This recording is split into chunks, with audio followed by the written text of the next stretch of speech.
Assalamualaikum warahmatullahi wabarakatuh.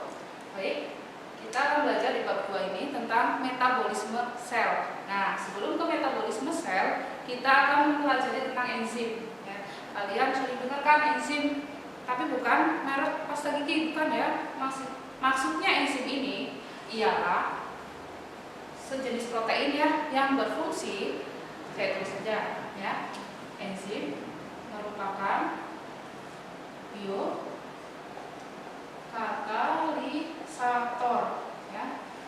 Apa yang disebut dengan biokatalisator? Maksud di sini biokatalisator itu dia mempercepat reaksi tanpa ikut bereaksi. Nah, baik setelah bereaksi maupun sebelum, dia akan tetap ya, jadi tidak akan berkurang atau tidak akan bertambah. Itu maksud dari biokatalisator ya. Saya tulis di sini.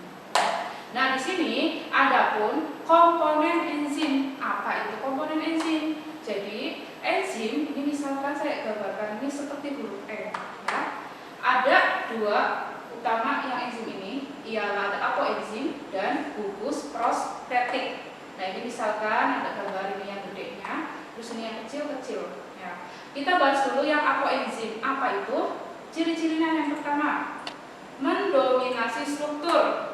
Sudah kelihatan, ini yang paling gede mana? Yang paling gede itu yang ini ya. Jadi ini yang saya arsir ya, misalkan ini yang saya arsir. Ini merupakan apoenzim. Nah, selain itu ada ciri-ciri apa lagi?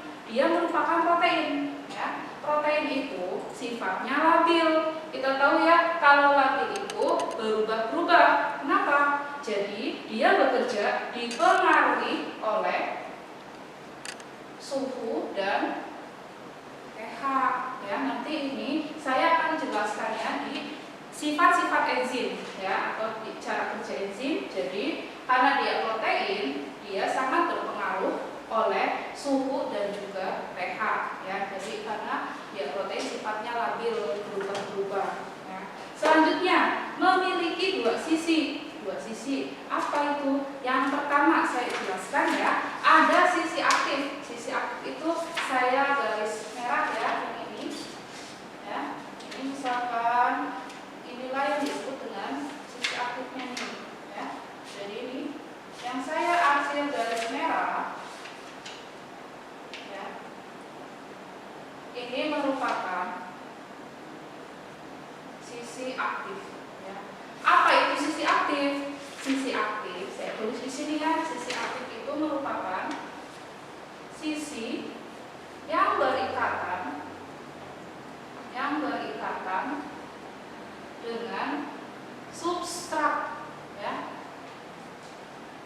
Nah, apa lagi itu substrat? Substrat itu merupakan sesuatu yang akan dipecah oleh enzim ya. Misalkan nih, kan kalian waktu kelas 11 pernah belajar di bab sistem pencernaan ya. Di sistem pencernaan contohnya ada enzim amilase ya. Nah, ini ada tambahan ya. Enzim itu biasanya di biologi itu selalu ada akhiran ase ya. Apa contohnya? Tadi amilase. Yang lain ada lipase, protease, terus ada apa yang lainnya, banyak ya. Intinya ya, ada aliran ase-asenya biar kalian mudah ingatnya ya. Selain itu sebenarnya nggak semuanya ada ase.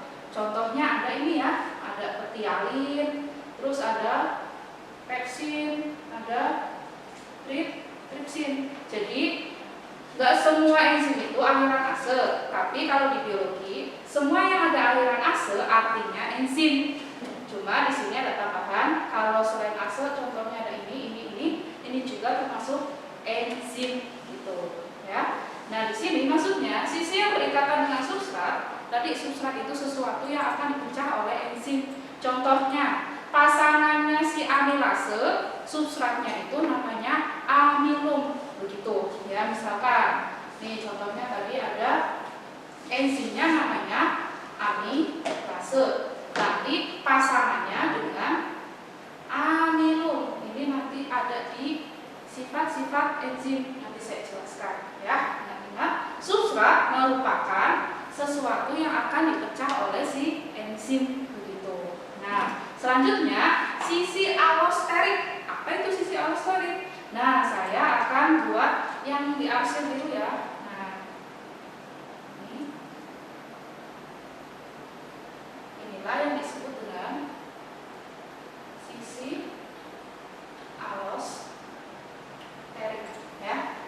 alosterik ini dia sisi yang berikatan selain dengan si substrat. Ya, jadi punya pasangan sendiri nih kalau si alosterik itu selain berikatan dengan substrat. Ya, biasanya apa yang berikatan? Yang berikatan misalkannya itu si koenzim. Ya, jadi selain berikatan dengan substrat itu merupakan sisi alosterik. Apa contohnya? Contohnya koenzim. Nah, langsung aja. Ini kan tadi sudah sisi alosterik. Berarti koenzimnya yang mana? Langsung ini yang disebut dengan si koenzimnya, begitu ya. Dia kan kayak dia maksudnya pasangannya dengan si alosterik. Kalau kayak mainan puzzle ya kan biasanya ngetrek gitu ya. Itu maksudnya ini contohnya ada si enzim amilase, pasangannya amilum. Nah, cocok ya. Ataupun tadi ada sisi alosterik, dia akan berikatan dengan koenzim. Nah, ini baru saya jelaskan bagian apoenzimnya. Kan tadi ada dua. Yang kedua ada gugus prostetik.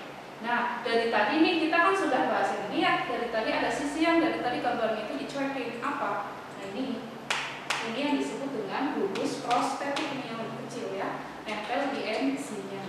Nah, di sini kebalikannya, kalau apoenzim itu tadi protein, berarti kalau gugus prostetik itu non protein ya. Terdiri dari dua jenis. Apa aja? Yang pertama, kofaktor. Kofaktor itu apa? Tersusun oleh zat anorganik. Ingat-ingat ya, ini anorganik. Ya, karena apa? Nanti koenzim berarti dia tersusun dari zat-zat kebalikannya organik gitu ya. Saya garis bawahi ya. Nah, contohnya ada Fe, Cl, Ca, Zn, Mg ya. Fungsinya untuk membantu atau meningkatkan sistem kerja enzim. Saya analogikan ya seperti co-pilot ya. Kita kan tahu kalau di pesawat yang mendarat itu si pilot. Pilotnya itu maksudnya si enzim. Nah, kofaktornya ini lebih tepatnya dia sebagai co-pilotnya ya. Jadi co-pilot itu kan fungsinya sama. Dia membantu kinerja atau sistem kerja si pilot. Ingat, yang mengendalikan tetap si pilot. Di sini pun sama, yang tetap mengendalikan itu si enzim. Jadi kofaktor itu dia meningkatkan kerja si enzim. Nah, maksudnya saya analogikan seperti co-pilot ya. Tapi jangan kalian isi kalau ada soal maksudnya kofaktor itu apa, co-pilot bukan ya. Jadi kalian bayangkan aja tadi analogikan, maksudnya seperti itu. Fungsinya meningkatkan sistem kerja enzim begitu ya. Ini yang disebut disinilah namanya kofaktornya nih ya.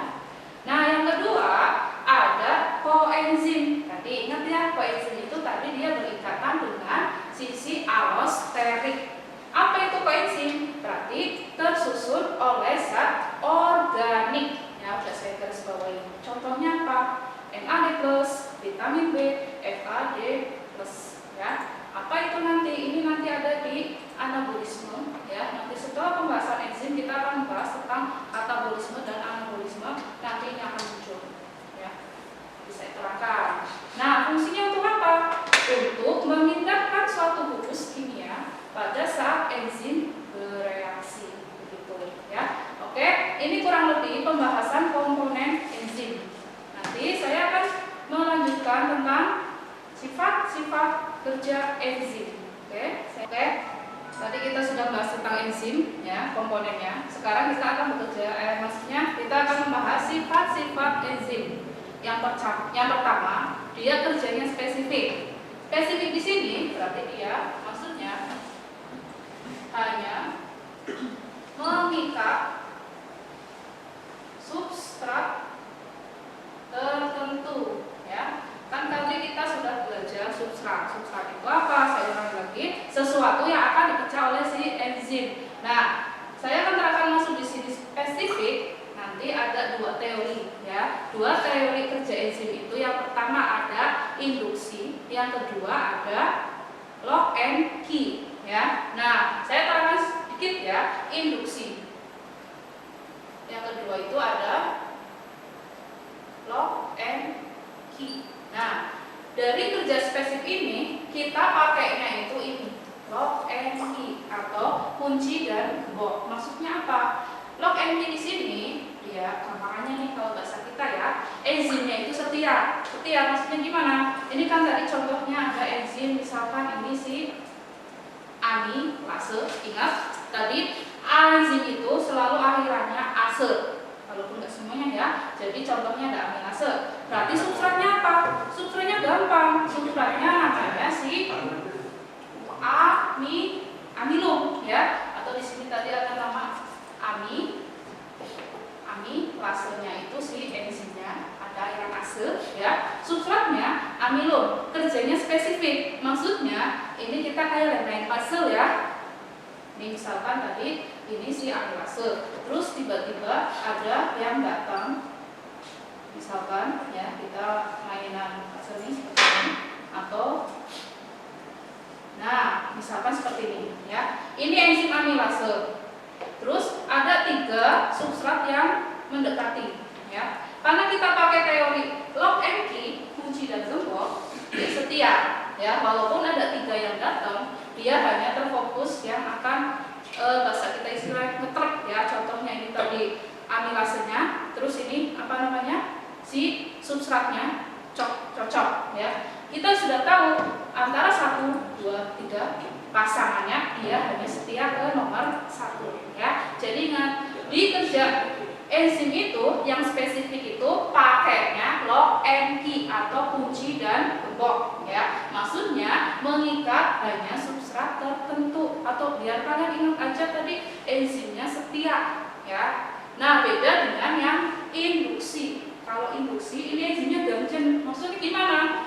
Nih, misalkan ini saya contohkan lagi amilase. Tiba-tiba yang datang banyak.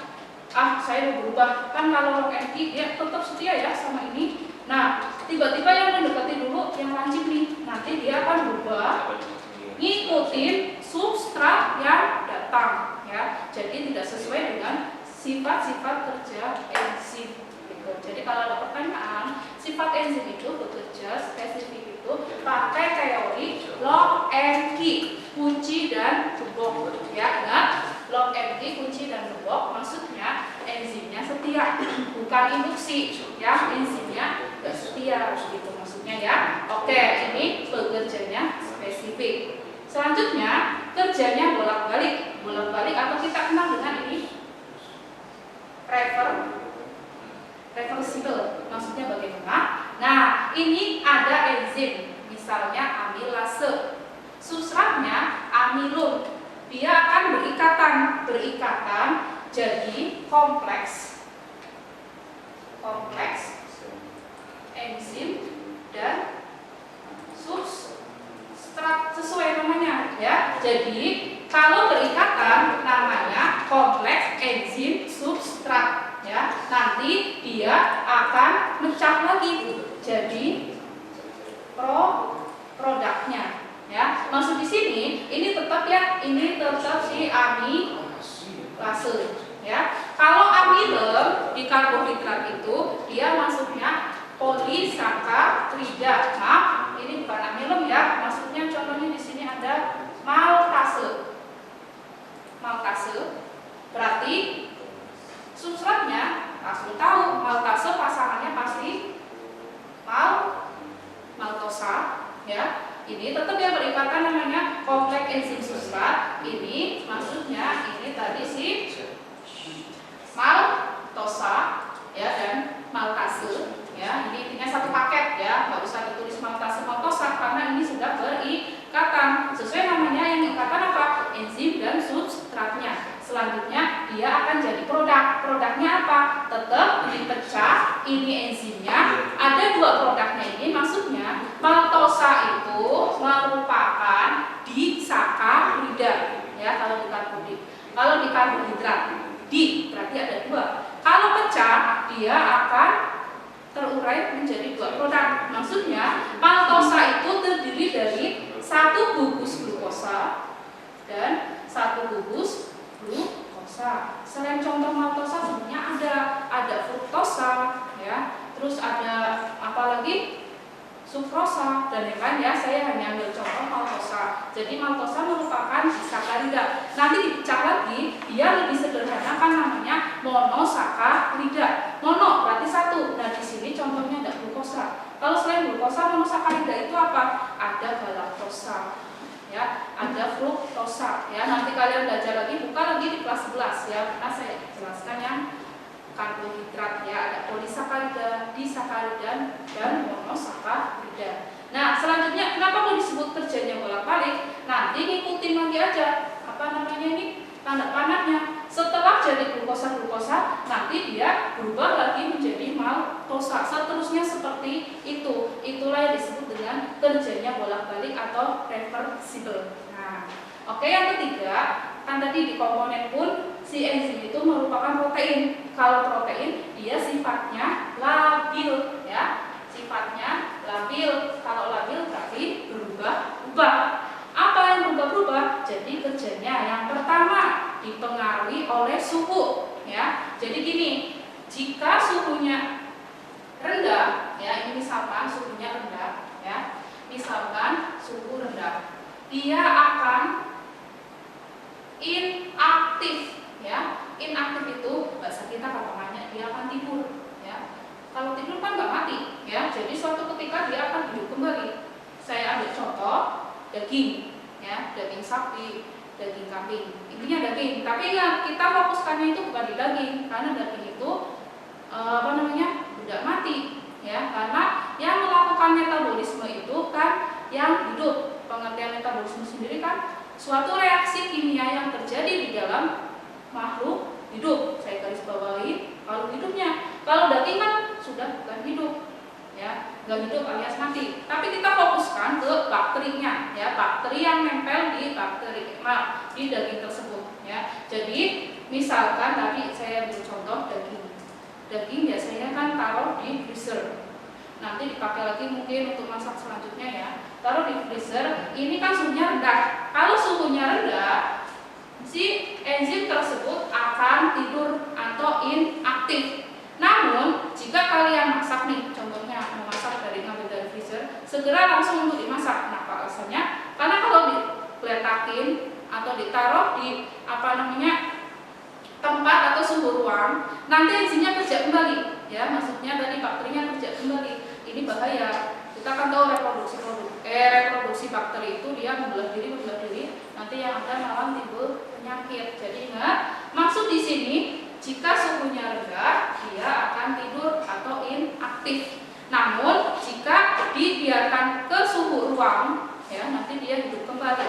Ya, begitu. Contohnya tadi bakteri yang ada di daging, begitu.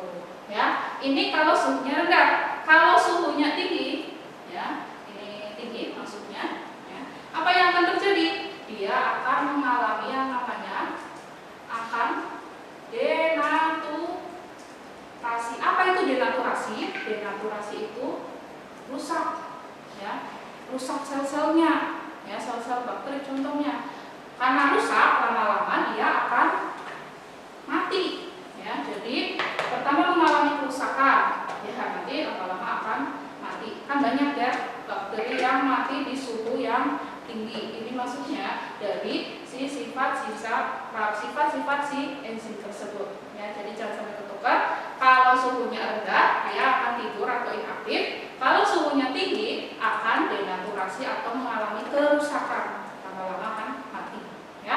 Oke, selanjutnya ini masih dipengaruhi suhu. Selanjutnya ada dipengaruhi pH. Kita tahu ya, pH ada asam, basa, dan netral. Jadi tidak semua enzim itu kerjanya hanya di asam, hanya di basa, dan lain-lain, ya. Maksud di sini dia harus sesuai dengan pH-nya, ya. Sebagai contoh, ya, ini saya hapus. Contohnya ada enzim pepsid, ya. Ada enzim pepsid. Ada enzim tripsin, ya. Pepsin ini di mana? Pepsin itu dia kerjanya di lambung. Ya, kita tahu lambung itu sifatnya asam, ya. Kalau